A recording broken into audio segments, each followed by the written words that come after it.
کوئی جانتا ہے کہ حضرت موسیٰ علیہ السلام بڑے مکرم و معزز نبی تھے، لیکن کیا آپ جانتے ہیں کہ حضرت موسیٰ علیہ السلام کی قوم کس طرح روزہ رکھا کرتی تھی اور ان کی عبادت کا طریقہ کیسا تھا؟ چلے آج اس پیچیدہ مسئلے کو آپ سب آسانی سے سمجھیں، بلکہ اس ویڈیو میں آپ کو یہ بھی بتائیں گے کہ کن کن مذاہب میں روزہ رکھنے کا حکم ہے۔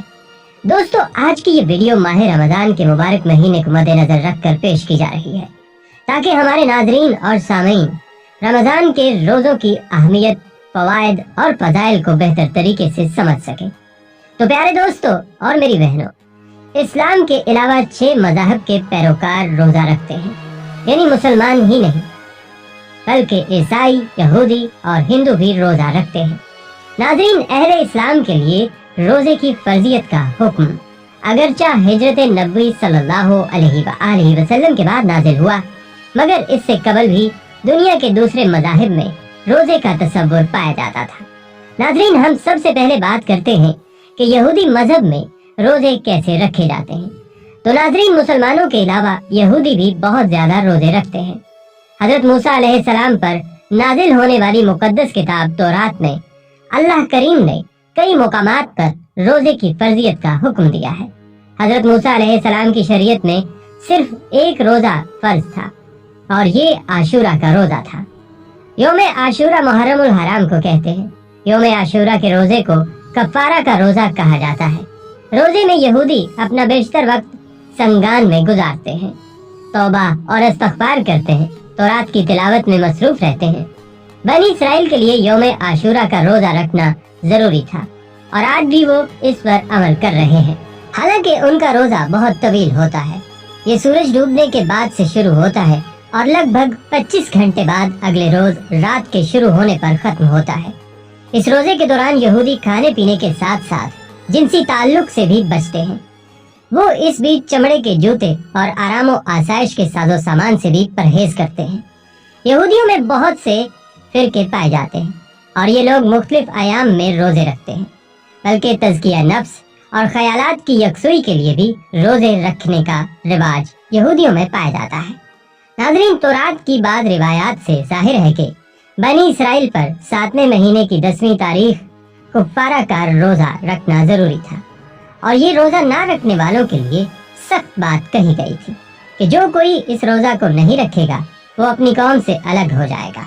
تورات کی روایت کے مطابق جب حضرت موسیٰ علیہ السلام کوہ طور پر تورات لینے کے لیے گئے اور 40 دن وہاں پر قیام کیا تو حضرت موسیٰ علیہ السلام وہاں روزے کی حالت میں رہتے تھے۔ ناظرین، یہودیوں کے ہاں مصیبت اور آفات آسمانی کے وقت میں روزے رکھنے کا حکم دیا گیا ہے اور وہ رکھتے بھی ہیں۔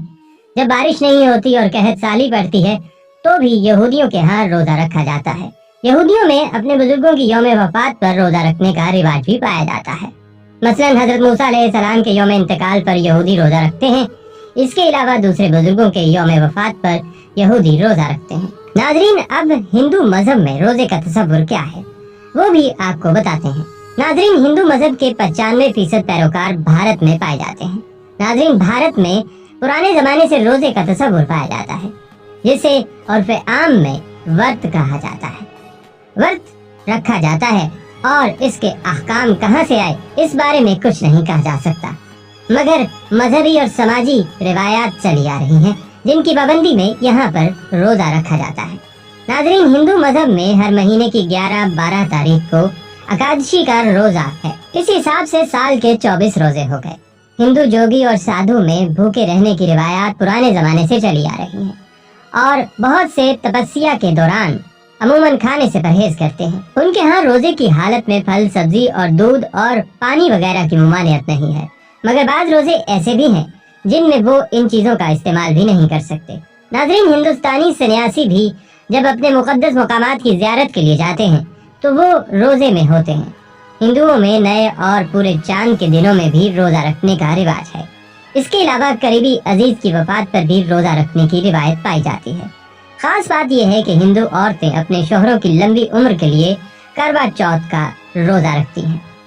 ناظرین، پارسی مذہب میں روزے کا کیا تصور ہے؟